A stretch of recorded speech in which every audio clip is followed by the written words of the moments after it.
रिंकी पिंकी आणि गणपती बाप्पा. एका छोट्याशा गावात रिंकी आणि पिंकी नावाच्या 2 गोड बहिणी राहत होत्या.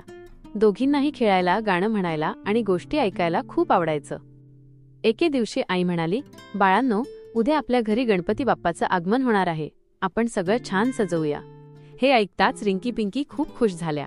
त्या दोघींनी लगेच ठरवलं. रिंकी फुलांची आरास करेल, पिंकी रंगीबेरंगी रांगोळी काढेल. संध्याकाळी दोघींनी खूप सुंदर तयारी केली. अंगण फुलांनी बहरलं, रांगोळीने घर उजळून गेलं. दुसऱ्या दिवशी सकाळी ढोल ताशांच्या गजरात गणपती बाप्पा घरी आले. रिंकी पिंकी आनंदाने बाप्पाला स्वागत गाणी म्हणू लागल्या. गणपती बाप्पा मोरया. बाप्पाला पाहून त्यांच्या मनात एक गुपित इच्छा जागी झाली. रिंकी म्हणाली, बाप्पा, मला शाळेत नेहमी पहिला यायला मदत कर ना.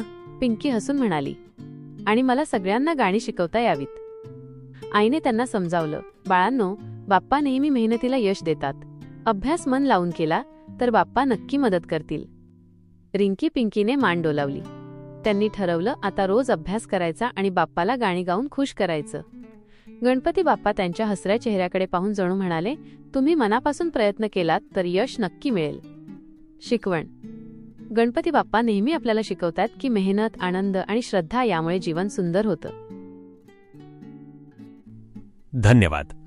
अशाच नवनवीन गोष्टी ऐकण्यासाठी चॅनलला सबस्क्राईब करायला विसरू नका.